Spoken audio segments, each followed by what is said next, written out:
Black equal quantity తీసుకోండి. తీసుకొని ఇలానండి, మళ్ళీ ఇలా బాగా ఇలా అని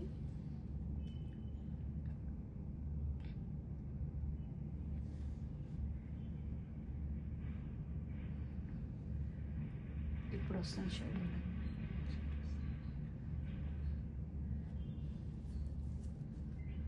లైన్స్ రావు.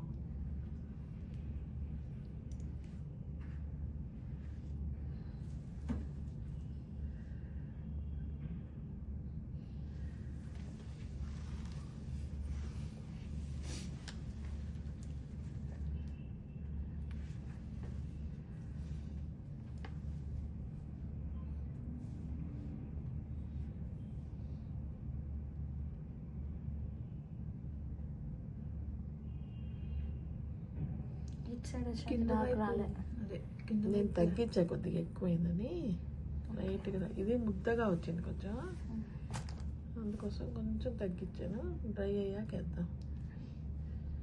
ఇప్పుడు డ్రై అవుతూ వేయాలి. ఇది డ్రై కాకుండా వేస్తే ఇక్కడ చూసినారా బొబ్బులు మాదిరిగా వచ్చినాయి అన్ని, అట్లా వస్తాయి. డ్రై అవుతూ వేయాలి. ఒకసారి వేసాక మళ్ళీ ఆపండి, ఒక సెకండ్ ఉఫ్ఫు ఉఫ్ఫు అని ఆపుకుంటూ చేయండి. Fan compulsory, baby fan. ఏం నాకు గుర్తులేదు, అయితే తీసుకొద్దాను పోతాను. ఎందుకంటే నేను సర్దినప్పుడు కనిపించింది. తీసుకొచ్చి టేబుల్ పైన పెట్టండి, పెయింటింగ్ టేబుల్కి. ఇప్పుడు అదే చేస్తున్నా. డ్రై అవుతుంది కదా, డ్రై అయినాక మళ్ళీ చేయొచ్చు.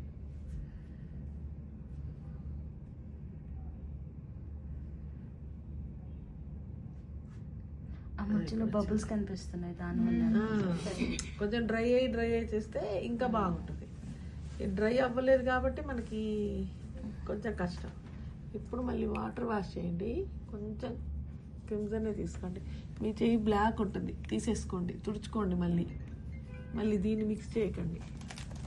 ఇప్పుడు డైరెక్ట్ క్రిమ్సన్ తీసుకొని ఇలా తుడిచేసుకొని, వాటర్ లేని క్రిమ్సన్ కదా ఇలా వేసుకొని కింద థిక్గా కింద వేస్తున్నారు. పైనుంచి లాగా, పైనుంచి వద్దు, అంటే బ్లాక్ షేడ్ ఇచ్చిన దాని కింద నుంచి.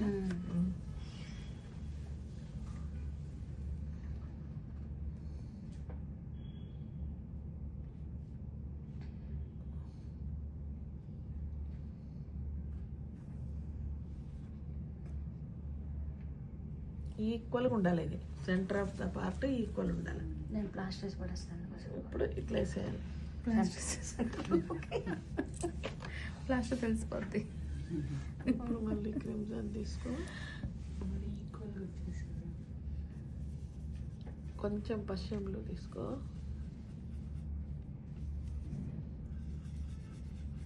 Persian blue, crimson. Okay, so దీనికి ఫైనల్ గా కావాల్సింది crimson, black, Persian blue.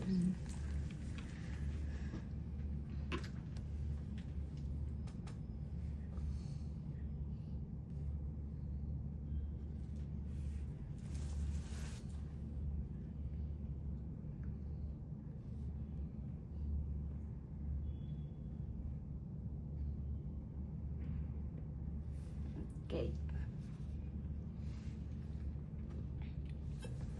Outline బ్రాడ్గానే ఇవ్వాలి.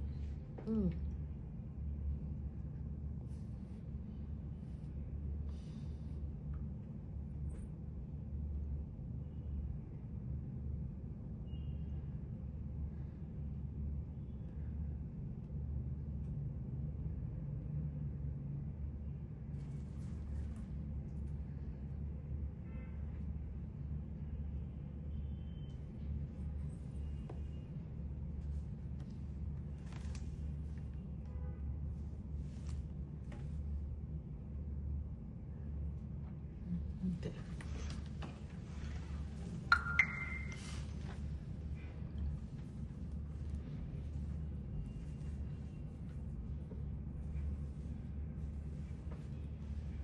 ఆ బార్డర్ మళ్ళీ గీతలా కాకుండా కలిపేస్తున్నారు. ఉమ్. ఓకే, అది మరి గీతలా కనిపించకూడదు, మరి ఇది పైకి రాకూడదు ఈ డిజైన్. అంతే చూడు, ఇప్పుడు చూడు ఇది. ఇప్పుడు నెక్స్ట్ పార్ట్